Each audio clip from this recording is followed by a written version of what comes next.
One of the things I forgot to mention earlier is 21 Days of Prayer that's going on right now. How many of y'all have been able to be involved with that, whether it's here in person or watching online throughout the week? That's awesome. Awesome, man. Yesterday was great. Yesterday was awesome just to see the number of people here for that prayer service yesterday morning. We got one more week of it, right? Today's day 14, 21 Days of Prayer. We got one more week. Tomorrow morning, we'll be back here 6 a.m. Through Friday. And then next Saturday, I want to see as many people as possible filling up this entire place for the 21st day and that prayer service. I remember last January when we did this, and that 21st day, I mean, it was electric in here. It was incredible. It was an absolutely amazing prayer service, and so I don't want you to miss that this year. Also, we have all of these prayer cards down here on the front of the stage, and so after the service, if you have a prayer request, we got cards here, we got pens, you can share that with us. If you would like to come forward and just pray over a couple of these, you're more than welcome to as well. If you leave us a prayer request, I promise you this, it will be prayed over every single day this week. I kind of sit back there in the production booth during the prayer services, and I love just watching people sometimes. It's such a blessing to me just to watch you.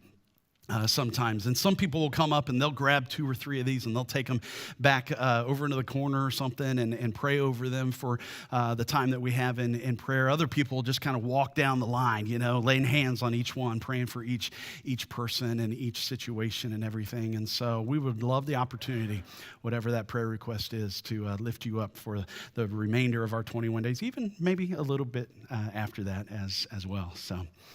All right, it's quiz time, all right? I know somebody, first service, when I said quiz time, I'm like, what? I didn't come to church to get quizzed, right?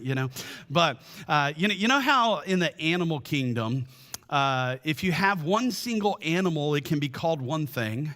But then when you get a group of that animal, it's a completely different term, right? It's odd to me. It's really weird to me that it would be like that. Take, for example, easy illustration of that is fish. You see one fish, it's a fish. You see a group of fish, it's a school. That's what we've always been told. But did you know this? That if it's the same kind of fish all grouped together, it's a school. If it's different kinds of fish, it's not. It's a shoal. That's what it's called. Who in the world ever had time to sit down and think of that? That's what I'm wondering sometimes, Here's a few more. A group of elephants is called a herd. A group of lions, this one. A pride, yep. A group of cheetahs, not Cheetos, cheetahs. I know some of you love your Cheetos, right? Cheetahs, right? Anybody know what a group of cheetahs is called? It's called a coalition. Yeah, that's interesting, right? Group of donkeys. Be careful, we're in church, right? don't want to go that to go south real fast. A group of donkeys is called a pace. Some of y'all live in Pace, I know. I don't know if that says it. No, I'm kidding. Okay, it is called a Pace, but I'm kidding. A group of crows. You guys knew that one. First service had no clue. They didn't know what that was. How about this one, though? Anybody know what a group of vultures is? Dude, that ain't right. If you're watching online, I'm not even going to repeat that one, okay? Yeah, group of vultures. So if you grew up in the church like I did, this is hilarious. To me, it is absolutely hilarious. A group of vultures is called a committee. True story. That, friends, is exactly why we have absolutely no committees here at Gulf Coast Christian Church. So one more. And you know this already. If you're a follower of Jesus, you're called a Christ follower, a disciple, or a Christian. But what do you call it when a group of Christians who are all surrendered to Christ come together? Church. It's called the church, right? I want you to know this morning, you are invaluable. You are invaluable to the church. We're in this series called I'm In. We're not doing that yet. I'll come in a little bit later. We're in this series called I'm In.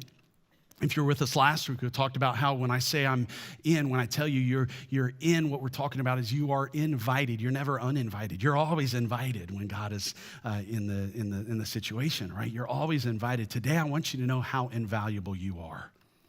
And I think a lot of us probably have wrestled with that. Some in the past, maybe do today, probably will in the future. Just to wonder, how invaluable really am I? And I want you to know how valuable you are to the church, not just to the Big C church, but to us here at Gulf Coast Christian Church as well. I'm sure many of you've probably been part of a church or gone to a church before that never always made you feel like you're never good enough, right? Not talented enough, not important. Like you don't really matter all that much. Maybe they made you feel guilty for your past. You felt unworthy. Or maybe they were like, no, you got to go back and you got to fix that's in your past before you can come here, before you can be accepted. I mentioned this a couple of weeks ago, and I think this is huge for so many of us. It's one of the biggest lies that the evil one wants to convince us on, and so many people have swallowed the Kool-Aid on this one. It's this, that if I weren't here, it really wouldn't matter. If I weren't here, if you weren't here, it wouldn't matter. It's a lie. Can I just tell you, that is a lie. Paul writes this in 1 Corinthians chapter 12, the human body has many parts, but the many parts make up one whole body. So it is with the body of Christ. Right? A body without a leg is incomplete, can't walk. Right? A body without a heart can't survive. A body without eyes can't see. You matter. You are invaluable to the church, and we are invaluable to each other. We are invaluable. Some of you have been through some very real life situations. You fully understand how invaluable we are to each other. I got a golden retriever. His name is Max, and I confess to you, we feed him too much. He is extremely overweight for a golden retriever. He's big. He's a big old boy, you know. And but I mean, come on. I mean, you're sitting there on the couch, you're eating pizza, and he looks up and he's like, you just got to give him some crust, you know, that sort of thing. You just have to. I can't stop. So, but this last week we let him outside. He was fine when we let him out. When he came in, he's limping really, really bad on his right hind leg. And we don't know what he did, sprained his ankle, or maybe, I mean, he's getting a little older, so he, you know, those big dogs like that develop stuff with their hips and everything. It might be some of that. But as I just kind of observed him, it affected everything. I mean, it affected everything that he did. It's like 2 steps to get out of our house down into the backyard. It affected how he went down the steps and back up them to get back into the house.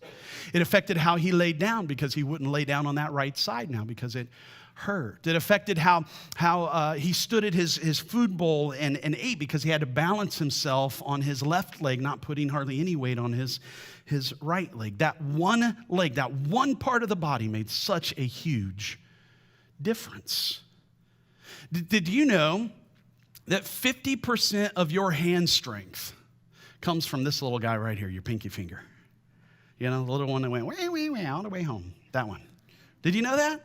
Like, when I first read that, I was like, no, surely, I mean, you can get by with your thumb and a couple of fingers and stuff, but this, you lose 50%. You lose this, you lose about half of your hand strength. I never even thought about that. Did you know that your uvula, over your entire lifetime, on average, will secrete enough saliva to fill 2 swimming pools? Ew, I know that's kind of gross, but, I mean, who knew? Right? Who knew how important that little thing that dangles down is to you in your life? Every part matters. You matter. You matter to the church. You matter. We matter to each other, and you are invaluable. Paul goes on and he says this, verse 22. He says, in fact, some parts of the body that seem weakest and least important are actually the most necessary. A little pinky finger, right?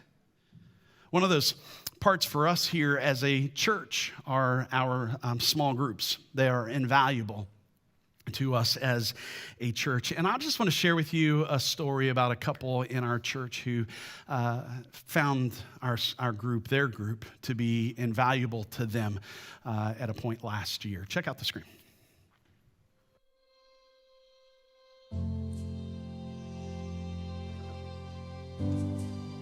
My name is Ron Johnson.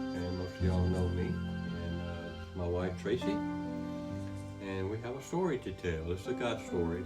It was a close call. To start off with, I basically was not feeling too well, and we decided that it'd be best if I went to the hospital. So I went to the hospital not having any idea that this could have been my last few days on this earth, but I went in, and next thing I know, I'm in an ambulance heading to the hospital. He went to the hospital with pneumonia. He was doing fine on medicine. He was on oxygen and medications for pneumonia. And then he started having a GI bleed. And he just all of a sudden started throwing up blood, and then there was blood everywhere. And I was screaming and trying to hold on to him, and his eyes rolled back in his head, and he bled out really quickly. I was wailing. I know the whole hospital heard me. And I just kept saying to Ron and holding him while I could and said, please don't leave me, please don't leave me. And then in the hallway, I was just screaming for God's help. I don't really even remember how it all went after that, except that seemed like days later, it was hours, I guess, that the nurse came up and said, your husband is okay, and we're bringing him to ICU in a little while. When I saw him in the room and blood everywhere, it seemed impossible that he would survive. They were pumping units of blood, 2 at a time, as fast as they could get it in his body, all kinds of medications. There were several people there with us from church and just standing by us, praying with me and holding my hand, holding Ron's hand when we could get to him. Just such a support for me, really. All of my share group was there. The elders were there. So many people. It was, I think there were about 40 people there from our church, waiting for Ron and praying for him. My son, was there at the time, and he looked around and said, all these people are here for my dad? And it was just amazing. And he told Ron that later. The whole experience really made him think more about going back to church and getting closer to God. I don't know how everybody knew, but so many people were there. I mean, 40 people in an ICU waiting room is amazing in and of itself. We had a lady in our church, in our congregation, that paid for our daughter to fly home to be with me because she was needing to be here, thinking maybe possibly from what she's about to tell you, the final aspect of where I was at that particular time. I was basically about ready to leave this earth. Ron was in very, very critical condition, and they were doing everything they could, but they just couldn't make any promises. It was so hard to see him laying there, not responsive, with everything in his face. Yeah, I am so thankful that even though I didn't know all was going on, but to find out later that our neighborhood group, our small group, was there to support her. I mean, there wasn't nothing they could do for me but pray, because I was in God's hands and I was in the medical people's hands. But Tracy, she needed that support, and we got it from our small group. Absolutely. I don't know what I would have done without him, honestly. That was Wednesday, which is the normal time that our share group meets. They decided to come back to the ICU, and we had share group in the ICU waiting room. And it was so wonderful just to see everybody, and they just prayed for me and Ronnie, and just we prayed for each other all the time. And just having them, because we really don't have family here. Our church is our family, and our share group, the small group, is our immediate family, really. Any of you who've been through a rough situation in a hospital like that, you know how much of an emotional roller coaster ride it can be. The nurse comes out and says, we think he's going to be okay. And what we didn't have time to share in there was it was a couple more times, actually, that he started with the blood, and he ended up having to have surgery. They're trying to find the where the blood is coming out and couldn't. And I know from me, when I saw him after that point, I went back and told Amanda, my wife, I went back and I was like, there's no way. There's no way. But to hear that story about how their group, so many people in the church, but especially the group, came around them. You are invaluable. We are invaluable to each other. Not just to the church, but to each other. And obviously, we're invaluable to God. We are invaluable to God. And while those first two things are important, this third one is really where I really want to camp out for the remainder of the time we have together here.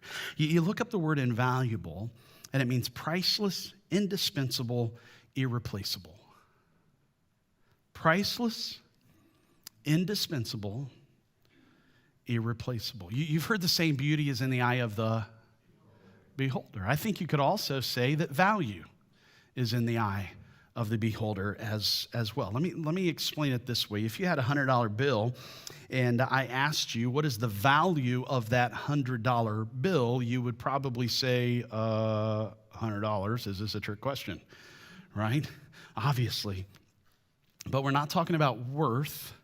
We're talking about value. What that $100 bill, how valuable that is to one person may be totally different to another person.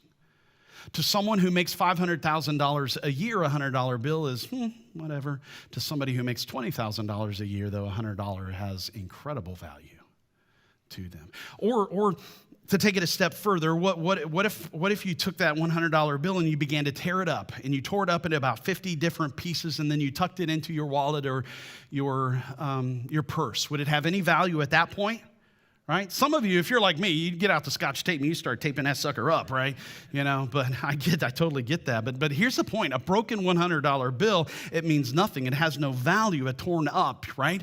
It's pointless. You can't take the 50 pieces of $100 like that and pay for dinner with it. You can't give it as a tip to your server. Well, you could, but I think your server would be pretty ticked, right? You can't buy gas with it. It doesn't hold any value any longer. And here's my point. I don't know about you, but for me, there have been a lot of times in my life, have been in the past, I'm sure there will be more in the future as well, when I kind of feel more like the torn up version of the $100 bill. You have too, haven't you? I think we all have it. And then God comes along and God says, you know what? It's not in yourself where you should find your value. It's not in how you appear to yourself in the mirror. It's not how much money you have in your pocket. It's not found in whether you got the promotion or not. As a matter of fact, there's not one single thing on this planet that can determine just how valuable you are, because your value is in the eye of the beholder with a capital B. You know what I'm talking about, right? Not a beholder. Beholder, like the beholder, right? That's where your value is found, in him. And so here's the struggle, and I think this applies to all of us. Like, as we get older, I think sometimes we fool ourselves into, well, you know what, I'm confident in myself, I'm okay, and all. And I think on some relative scale, we all wrestle with this at different points in our lives. Here's the struggle. If it's true that I'm invaluable to the church, and if it's true that we are invaluable to each other, and it's true that I'm invaluable to God, why is it that so often I don't really feel all that valuable? Here's what I would submit to you this morning. Let me get practical with you.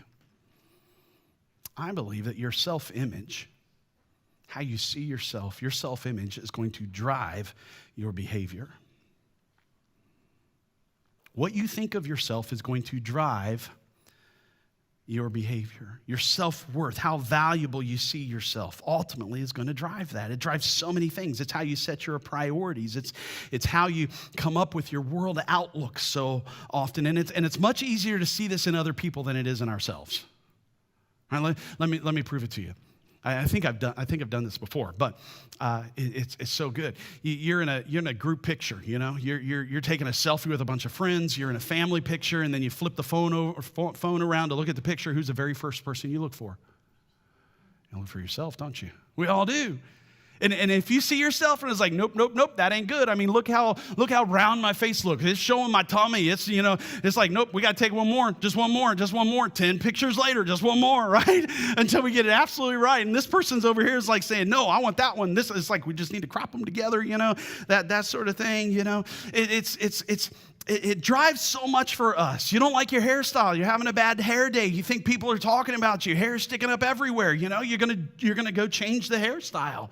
It drives your behavior. We often buy things that we think are gonna help boost what others think of us, their perception of us. You know, maybe it's the car. I'm gonna drive the brand new car, not the lemon, you know, because I want people to see me driving around that car right there, you know, that sort of thing. You look in the mirror and you're like, man, I have put on too much weight. You're always gonna be focusing on that. Your self-image, your self-worth, how valuable you think you are is going to drive so much about your life. It's going to hinder the decisions that you make. When your self-image is completely based on you and what you see, it is going to impact the decisions you make in this life. You'll spend more money on the car than maybe you ought to.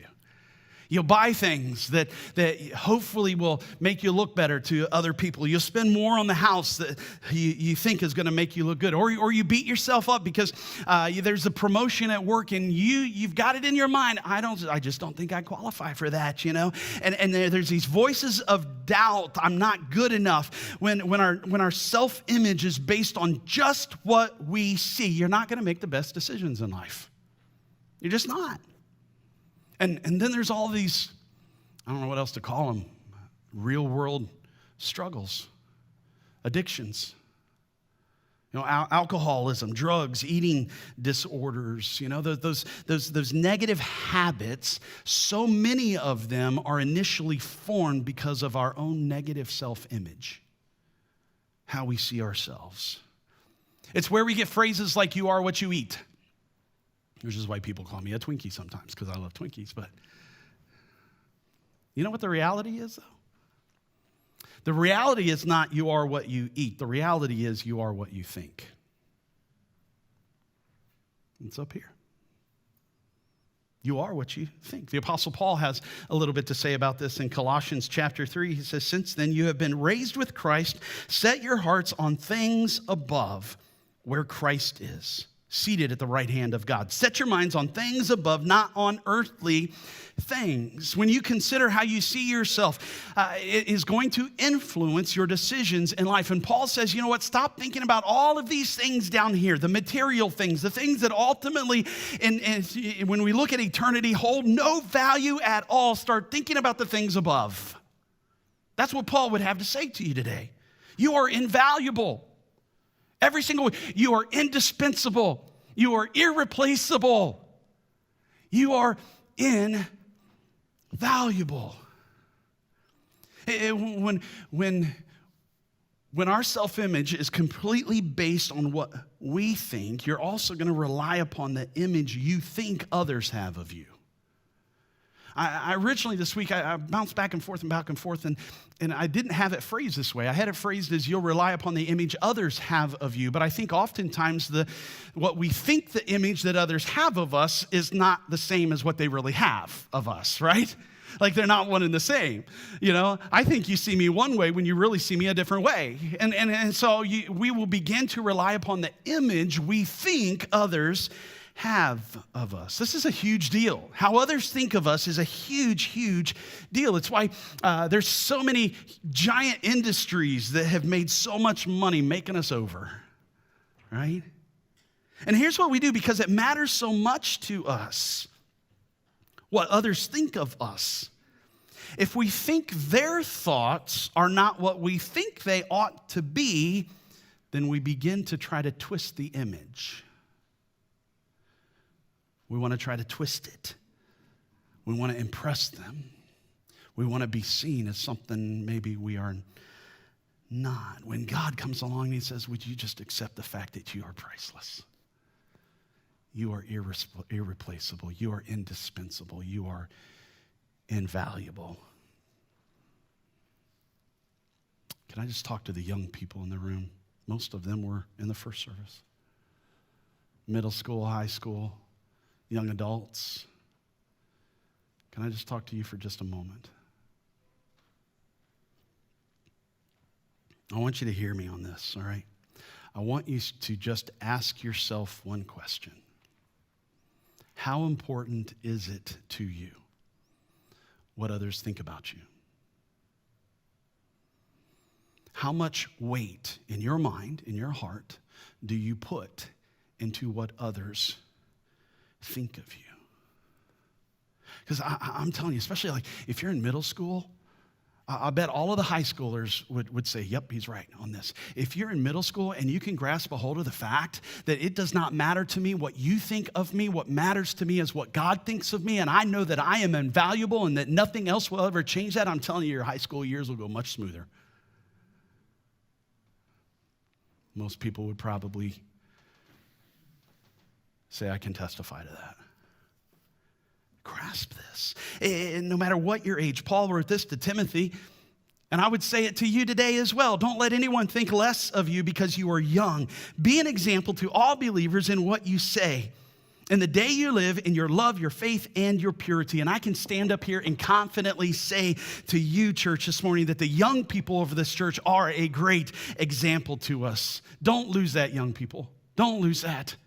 There's something, no offense, older folks, there's something that as we grow older in life, it just seems like we lose that. We lose that passion. We lose, like, can I just tell you, out of the last 3 churches that I have had the opportunity to serve in, you pull up the database of all of the volunteers in the church. There are more middle schoolers, high schoolers, and young adults who are volunteering in that church in different ministry teams than there are older adults. Don't lose that. Don't ever forget how invaluable you are to God, to the church, wherever you end up in life. Because if you don't, what is going to happen, and it applies to every single one of us, this image of our true selves is going to be hidden. We're going to try to hide it. And we have to get to this point that we can say, you know what, this is who I am, right? This is how God created me. These are the gifts that I have. These are the talents that I have. No, I'm not an extrovert. I'm an introvert. I know everybody loves the extrovert, but I'm an introvert, and I'm okay with that because that's how God made me. I can't sing like Josh can, but I got these talents over here and gifts over here that God did give me that he didn't give to Josh. I'm invaluable to him. You are invaluable to God in so many different ways. And here's what I want you to get this morning, y'all. If you don't get this fact that I'm going to share with you right now, you will always struggle with this. As long as you allow your self-worth to determine, your self-image to determine your behavior, as long as you see someone in the mirror that you don't want to be, and you continue to make poor decisions, as long as you rely upon the image of others have of you, you will be miserable in this life. There will be nothing that can bring contentment, everlasting joy for you in this life, as long as you lean on what others think of you rather than on the truth, the everlasting truth that can never change of how invaluable you are to God. Don't twist that, because when you twist who you are to project someone that you are not, you're at risk of losing yourself. You can completely lose yourself. You'll end up becoming someone you never meant to become. And you'll wake up one day and look in the mirror and ask the question, how did I get here? How did I get here? Paul says this about that. In Galatians chapter 2, he says, I have been crucified with Christ, and I no longer live, but Christ lives in me. That's who you are.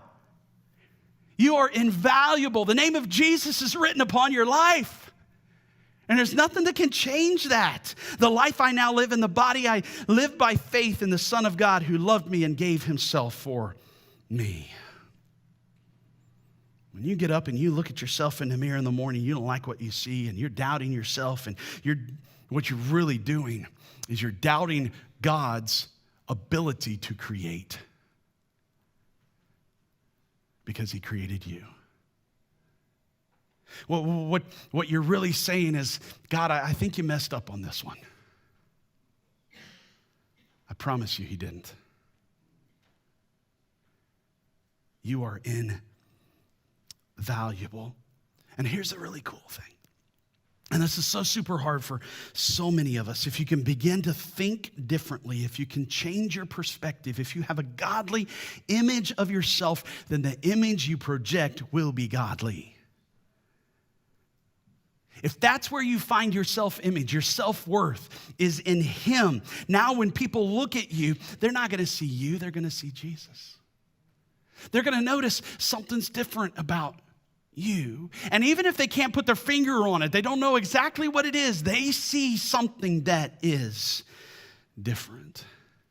You are invaluable, indispensable, irreplaceable, priceless. I read a story this last week about arguably the greatest home run slugger in Major League Baseball history, Babe Ruth. It's a great story. If you know anything about him, you may already know this. He put his name, autographed his name on a lot of baseballs. But he only put his name, signed his name on 7 of the bats that he hit home runs with. That's it. 7 of them. Which makes them extremely rare and extremely valuable, right? The very first one he hit that he had signed was on April 18th, 1923, was when he hit the home run in Yankee Stadium for that. That was the first bat that he used to hit a home run that he autographed, that he signed. And it literally just vanished. It was gone for decades and decades. It actually wasn't discovered until 2006. What had happened was the agent, Babe Ruth's agent, took that bat and he used it as a prize for some sort of home run contest. And the person who won the bat, they didn't get any kind of contact information from. And so now we know the details. What happened was back in 1988, the man who had won the bat got very sick. He was the last in his family, had no other loved ones around him, outlived everybody. And he had a nurse who had served him for a number of years. And so before he passed away, he gave that bat as a gift to his nurse to say, thank you for taking care of me throughout all of these years. Well, she had no idea what she had just been gifted. She had no clue. She took it home and put it underneath her bed. And it stayed there for years. She grew older and retired from nursing, and it had always been her dream to open up and own her own restaurant, but she didn't have the money for it. And one day she remembered that bat. I wonder if that's worth anything. And so she took it to a local sports memorabilia store to have it appraised, and they called in some experts and did some research and ran some tests to find that, yes, it was authentic, the very first bat that Babe Ruth signed after hitting a home run. And in 2006, the bat was auctioned off for $1.3 million for a stick, a piece of wood, right? The woman used this is where the story gets really great. The woman used just enough of the money to open up a restaurant, and she used all of the rest of it to open up a foundation for kids that it was known that Babe Ruth always wanted to open up. And she was being interviewed by a reporter. And the reporter was like, why? Why? Like, if I had that much money, I wouldn't just give it away. Like, why did you give away that much money? And her response is amazing. She said this: the bat was only valuable because Babe Ruth's name was on it. Since he made it valuable, the only reasonable thing I could do was something that would honor his life. Y'all know where I'm going, right? If you are a Christian, you are invaluable because your heart has been autographed with the blood of Jesus Christ that he shed on the cross. He put his name on you, and nothing can ever change that. You are priceless. You are indispensable. You are invaluable. And God loves to use invaluable people. He loves to use so many invaluable people. Just last Sunday, so Mr. Ron, the guy you just saw in the video right there, he's taking over leading the Wednesday night small group that meets here in the lobby of the church. And last week I was talking with him, and one guy walked up and he said, "You know why I think you're still alive today? I think God kept you alive through all of that mess because he knew he's going to need somebody to lead that group on Wednesday nights." What a great example of if you're not dead, you're not done. He loves to use invaluable people. I want to show you the rest of their story and how valuable their group was to them, and then we're going to continue to worship. Check out the screen. All of the nurses saw all of the people in the waiting room, and they would let them come in. It was, later we were talking about it, it was crazy really that they let so many people come in and see him. But they didn't think he was going to make it, and they could see how much love there was. It actually was 2 weeks from the beginning when we went to the emergency room at Santa Rosa. 2 weeks later, he left the hospital walking and eating solid food, breathing, talking, praying, being himself pretty much. The doctors are amazed. Every time we'd go back for an appointment, they'd say, "Wow, the last time I saw you, I did not think you were going to make it." And God deserves all the glory. And thank you to Share Groups. Can't say enough about what they have meant to us. They are our family, and I don't think I would have made it without them, honestly. I just want to say to everybody out there, if you are not in a small group, you need to be in one. You need family that will support you, will pray for you, will sing praises with you. If you don't have family here, you do in a small group.